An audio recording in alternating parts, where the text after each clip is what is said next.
He wowed at the Rocky Mountain International Prophecy Conference with it, but we're still not quite sure what it is.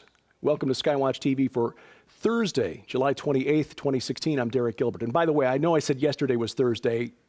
I was wrong. Today is Thursday.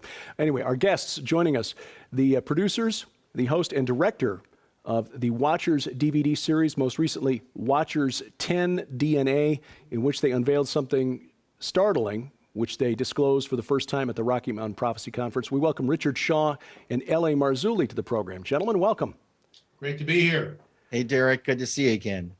Richard, you released the video, or well, the two of you released a video to YouTube last week of the so-called fairy. This is an excerpt from the Watchers 10 DVD.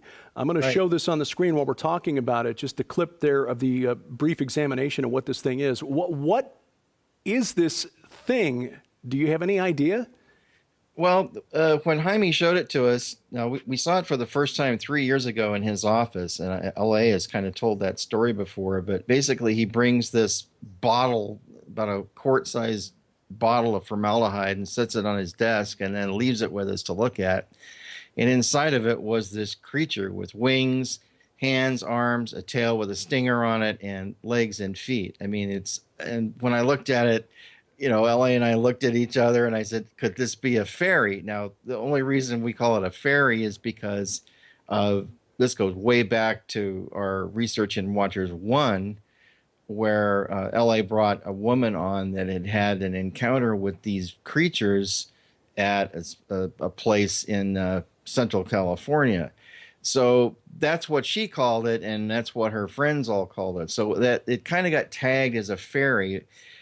We don't know if this is the same thing she saw, but she sure describes it in that way, where it seems to have like a face and wings and a tail like a scorpion. And this is something that to us it seems very similar to what's described in Revelation chapter 9, what happens in the end of days. I mean, almost to a T. And as far as having a crown of gold and all that, I didn't see that. But also we're looking at a dead creature that's been soaking in formaldehyde for a decade. So we don't know what it looked like when it was alive. And of course, some of the descriptions that the Bible characters would give things, it was, well, it's like this. It looked like, wasn't a physical crown or anything like that. But so we don't know if it had hair on its head, but it does have little fuzzy stuff on its body, which I thought was kind of interesting. And most recently, I realized we had never really talked about the tail section in it. And I found a new piece of video the other day and did a screenshot of it and sent it to LA. And I said, I think this is a stinger, which would then pretty much fulfill the whole Revelation description. Now, LA, how close did you get to this thing during the examination? Well, I mean, Rick was kind of talking about it. You got to understand that, I had never met Jaime. Richard met him briefly at a UFO thing with Dr. Roger Lear. And so we're in his office, and, it's like a 4-story nondescript building in Mexico City. And we're down in the lobby, and all of a sudden Jaime appears on the railing with a couple of A's, and Marzulli, Shaw, and up we go to his office, and he's got to shoot a program on the top story. So he goes, I'll be back in like an hour or 45 minutes. Make yourself at home. So we're in this guy's office, and he reaches behind him, and he opens up a cabinet door, and he takes out this jar, and he sets the jar down on his desk, and he goes, okay, I'll see you later. And he just walks out, bounds out of the room. And we're sitting there just going like, you have got to be kidding. I mean, we have no reply. And he sets the wing nightmare, which is my name for it, on the desk. And we're just, we can't believe it, okay? We can't believe what we're looking at. Later on in the day, Ricardo came, and they took the creature out and got an x-ray. And at that point, we were like, Yeah, we actually got to see the creature lifted out of this bottle of stuff. He took some tongs and lifted it out. So I'm there with my camera, trying to get any shot of it that I can while he's doing it. We were 6 inches away from the thing. And the first, Derek, when I first saw it, the first thing that popped into my head, and I've heard other people say exactly the same thing when they see it, Revelation 9. Yeah. That's where everybody goes. And I just want to show you guys real briefly the x-ray here. And well, I can send him those pictures. Yeah, we will. I just, it's just always show and tell time. But it's gone viral. We've had over 233,000 hits in like 5 days since we put the YouTube up. It was just on Spirit Daily this morning, which was really cool. Charisma News did it. And, what's great about this, look, it's people go, oh, you're just money, money, money. We're in it for the money and all this nonsense. I mean, hello, this is hardcore scientific research. When we saw it, we weren't sure whether it was real. In fact, when I got the x-rays, I started really leaning towards hoax. Mm-hmm. When we were down there looking at it, I felt like it was real because we were looking at this thing and it didn't look like someone stapled it together or glued it together. It really looked like... There are people doing that too. Yeah. And we know about that. But when they got the x-rays and we saw these hot little dots in this thing, and you can see them right there, I just started going, well, maybe that's how they put the thing together. Mm-hmm. Didn't make any sense because, as Rick pointed out, they're so asymmetrical. It's just, it didn't make any sense. And until I went and spoke to a veterinarian, who, of course, like many people in Watchers 10, will not come on the record, doesn't want his face showed or where he works or anything else. Can't do that, LA. They'll come and arrest me. So, but we did get the audio. Prosper. Yeah, live long and prosper. We did get the audio, and that is in Watchers 10. And, without spilling the beans, when he told me what it was, that's when I just went, oh, my gosh. And it blew both of us away. It solved the puzzle. Yeah. It solved the mystery for us. It's like turning a light bulb on. It's like, well, if the thing was shot by a gun, then that means that if you created a hoax and then you laid it on the ground and shot it to make it look, I mean, that's crazy. I don't think anyone would spend that much time putting something that delicate together and then shoot it with a gun.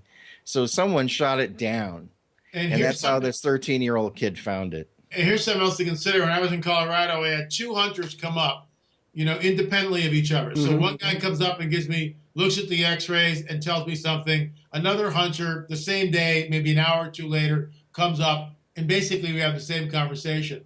Both of these guys looked at the x-rays. They go, how big was it? I said, about 9 inches. So, the x-ray is a little bigger than what the creature actually was. But I said about 9 inches. Rick's crying, go, that's bad production value. LA, stop it. So, always the director. Sorry. But I didn't say anything. They both said to me that this was number 7 bird shot, and that this creature was shot between 50 and 75 feet away. Both of them said the same thing. Really? They were able to identify it that clearly. Instantly. Oh, that's number 7 bird shot. Huh. There was a comment on the website this morning on the YouTube site where some guy said, "Oh, those are the screws holding it together," and I said, "Not true." I said, first of all, we're looking at 2 angles, and these are X-rays. So if it were a screw in like either the profile view or the up front, you'd see the threads and the head of the screw and all that. There is no such thing. They're spherical from any angle. So the composition of what appears to be the biological material, what kind of testing has been done on that so far? Well, the first test, I guess Jaime and Ricardo had done a DNA test in which they couldn't get any DNA from it, but yet at dinner one night, now this was like, a year and a half ago, Jaime was in Los Angeles, and I went to dinner with him. LA wasn't in town at the time. And we started talking about the ferry, and this is when I asked him, I said, look, we'd like to release this because we think this is really stunning information. And he was real hesitant because he still didn't know what it was. And he's a very cautious guy. A lot of people say Jaime's a hoaxer, he's not. Sensationalist, and No, he's not. He's very much like we are. We're trying to find out the truth about these things, and we're not always right. We don't always know because this is stuff no one's ever seen before. So he said that they had done some kind of a DNA test, and part of the DNA came back as DNA from a bird, which was really interesting. Now they couldn't get nuclear DNA from it, and I don't know. Maybe it hadn't soaked long enough in formaldehyde at that point to make the test invalid, because that's the problem we had with it. Mm-hmm. In fact, they had told us LA's connections to one of the labs that tested it said that normally if something's been in formaldehyde, it cooks the DNA, they said. Yeah. So, but yet he's got another lab that says they might be able to, now that they know that, they can compensate for it. So Maybe. that's what we're hoping to do. Maybe, yeah. So at this point, it's just still guess as to what this thing is. Yeah, I mean it's a real creature. I mean, I at this point, and there was a second one that LA mentioned has mentioned before that Jaime brought out, and it was like in a little cardboard box with like sitting on like cotton, and it was very similar to this, but we all looked at it up close, and it was owned by someone else, so I couldn't really photograph it. We didn't have the rights to use it in anything, just to even show a comparison. But it looked different. It looked different. Yeah. I thought there were elements to it, didn't you, LA, that looked fake? Yeah. Like its feet looked like plastic to me. Immediately towards hoax when we saw that one. Immediately. This other one was a whole different deal. I mean, the facial expression, Derek, is off the charts. Really strange. And then when you see the X-ray and you examine, well, one thing when we finally got to see the X-ray again after 3 years, this was just recently. Yeah. As I was finishing Watchers 10, the X-rays came in, and I looked at the profile view of the cranial area, the skull, and you'll notice, like in the back of the skull, there was like all of this tissue. I mean, when you look at that, you go, you can't fake that. That's like real. That's a real skull. And when I went to the veterinarian, I kept bringing him back. And you know this as an interviewer. I mean, you bring people back and you just, well, maybe he'll tell me the story a little different. Maybe he's not sure. Maybe he's leaving out something. And I kept bringing him back to the thing. Look, are you sure it's not a composite? And he just will look at me and goes, if it's a hoax, if somebody made this thing from another creature or a group of creatures or whatever, it's really, really good. And it begs the question, if someone's doing this, then, they're doing it to put it on the cover of, Esquire or something, right? And that's not the case. This thing's just, nobody made any money from it. I mean, the kid made, according to Jaime, I mean, he gave him something to buy the creature. But it's not like this is the first time it's really gone, out. And okay, so we're selling some DVDs. That's great, but we're not.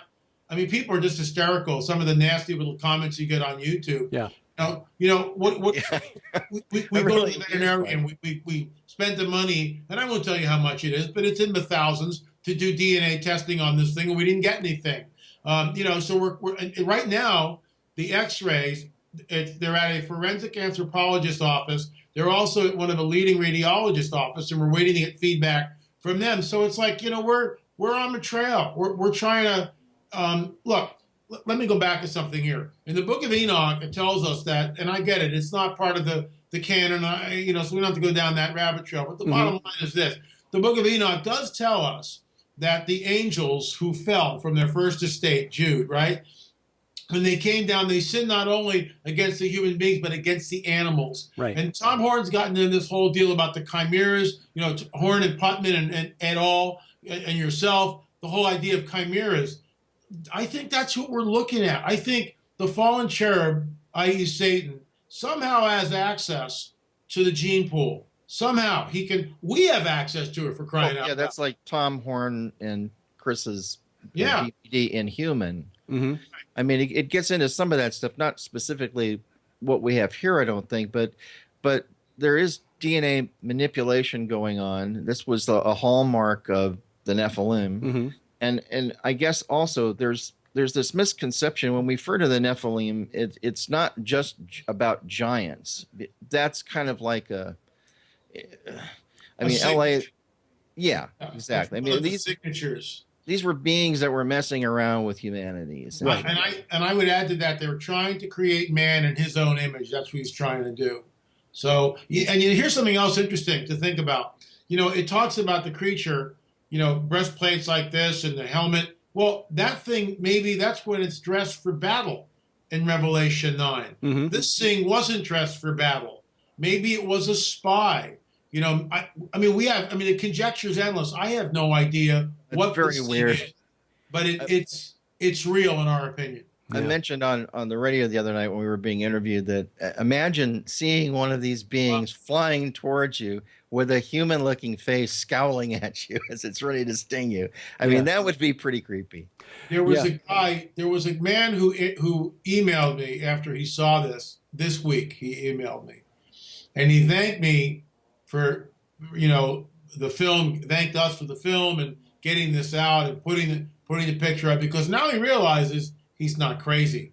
And basically what happened was one night, and he's a Christian, he had been praying to the Lord, and he finished this prayer time, and he went into the bathroom and flicked on the light, and there's this thing clinging to the screen, looking right at him. Mm-hmm. He said it completely freaked him out. He thought he was losing his mind. Yeah. So, now we've got... Did he say it had like a human-looking face? Did he mention that? He said it looked exactly like the thing that we showed. Wow. Wow, that would really freak you out. Yeah, no It's a kidding. little miniature creature looking at you through the window. Yeah. Well, it's fascinating stuff. We appreciate the work and the risk that you guys are taking, both personally and professionally, because we know that you're catching a lot of flack and criticism from others in ministry as well as from the secular world. So this is true. Yeah. Appreciate you guys putting yourself out there, and please keep us posted. Punching bags, that's what we are. Yeah. We look forward to seeing you guys again. Thanks very much. Thanks, Derek. You, Derek. What was the old saying from the Shakespeare play? There is more in heaven and earth that is dreamt of in our philosophy. That is true. We Christians say we believe in a supernatural God who spoke the universe into existence, and yet tend to de-supernaturalize even the supernatural conflict that is clearly in the Bible. And then when you get into weird stuff like this, it's, that's just right out. We don't know what this thing is. It does appear from my look at the x-rays that I saw out there at the Rocky Mountain Prophecy Conference that if this is a hoax, this is a professional grade hoax. We're talking Hollywood grade hoax, except that it was brought to the Mexican broadcaster Jaime Maussan by a young teen boy who says he found it by the side of the road. So what is the truth here? Think what you will of L.A. Marzulli and Richard Shaw. They are working to try to get the truth. And again, catching an awful lot of flack, including some friendly fire. It is definitely strange times, and has been for quite some time. In fact, Steve Quayle talks about that on SkyWatch TV this week. It's part 2 of our discussion of his new book, Empire Beneath the Ice, in which he explains why the Nazis didn't actually lose World War II. And he talks about their secret base at Antarctica and what they might have been doing there. The program, if you haven't seen it yet this week, will be broadcast, that is, Saturday, 3:30 p.m. Central Time on the Victory Television Network. Those are our friends down there in Arkansas and around Memphis. And then Saturday night, 6:30 p.m. at WCLF Television in the Tampa, St. Petersburg area. The program is available now at the SkyWatch TV channel on Roku and also the SkyWatch TV channel on Vimeo. Our web exclusive content is available for you each and every week. Today and every Thursday, you see the new episodes of Into the Multiverse with Josh Peck and his wife, Christina Peck. They take a look at the creation down at the nanoparticulate level. We're talking quarks, bosons, and other interesting particles, but they do it from a biblical perspective. And then every Friday, Sci Friday with my best friend and our science editor, Sharon K. Gilbert. That plus these daily news updates, Skywatch Women, and more available at skywatchtv.com and the Skywatch TV channel on Roku. Do subscribe if you've got a Roku account and you haven't yet. Make sure you add us to your favorites so that we're right there on your Roku selections when you bring up that set-top box. We also have a portable version, an audio version of everything that we do, audio versions of everything we do at Skywatch TV, at the Skywatch TV podcast. You'll find that available at the Skywatch TV website. Also information on how you can automatically add it to your favorite podcatcher like iTunes. Look at skywatchtv.com and then click the link in the top menu bar that says podcast. Your support keeps us going and brings this cutting-edge information to you. And during the month of July, as a thank you for your support, we're offering these books related to the spiritual war we are fighting, Empowered by His Presence, and 50 Things You Should Know About Satan and Demons. We'll send those to you if you're a U.S. resident for your gift of any amount during the month of July, while supplies last. For information and to donate, log on to skywatchtv.com/donate. And of course, your mouse finger is a great help to us too. Just click like, click share, click subscribe, wherever you find us on the interwebs. And if you have questions, comments, or suggestions for us, please send those to dgilbert@skywatchtv.com. Thank you for watching as we keep watch. Tomorrow, Sci Friday. Until then, I'm Derek Gilbert, and this is Skywatch TV. America isn't the same country that we grew up in, but it's hard to get back what we've forgotten we had. That's why Defender Publishing presents When Once We Were a Nation. 12 chapters, 12 authors, each one remembering when once we were a nation of strength, of rugged individualism, of dreams and opportunity, when once we were a nation of faith. From authors like Tom Horn, Chris Putnam, Lieutenant Colonel Bob McGinnis, Sheila Zielinski, and more. And when you order a copy of the new book, When Once We Were a Nation from SkyWatch TV, we'll add these books free. Dancing with the Devil, an honest look at the occult. Culture Clash, Islam's War with America. Conspiracies and the Cross, how to refute the most popular attacks on the gospel. And God Bless America by Todd Starnes of Fox News. When Once We Were a Nation from Defender Publishing, because the first step to getting it back is remembering what we had.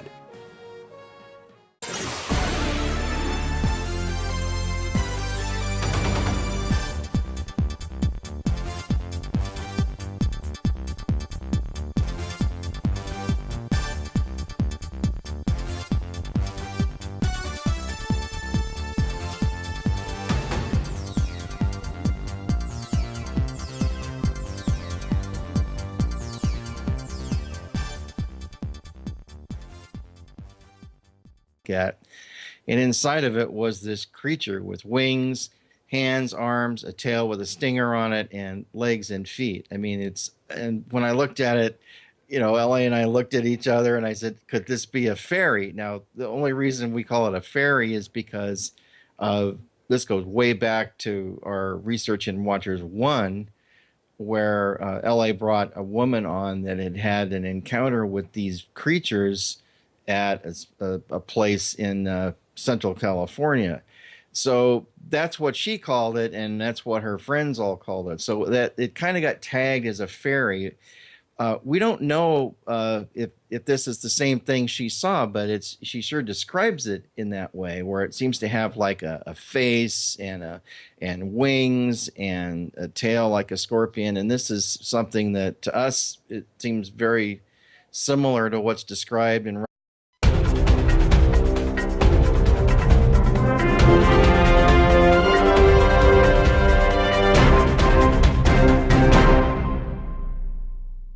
He wowed at the Rocky Mountain International Prophecy Conference with it, but we're still not quite sure what it is.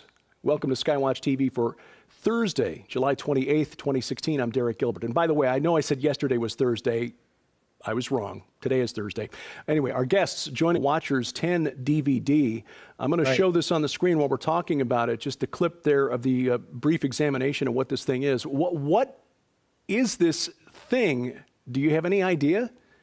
Well, when Jaime showed it to us, now we saw it for the first time 3 years ago in his office, and LA has kind of told that story before, but basically he brings this bottle, about a quart-sized bottle of formaldehyde, and sets it on his desk and then leaves it with us to look. The producers, the host and director of the Watchers DVD series, most recently Watchers 10 DNA, in which they unveiled something startling, which they disclosed for the first time at the Rocky Mountain Prophecy Conference. We welcome Richard Shaw and L.A. Marzulli to the program. Gentlemen, welcome. Great to be here. Hey, Derek, good to see you again. Richard, you released the video, or well, the two of you released a video to YouTube last week of the so-called fairy. This is an excerpt from the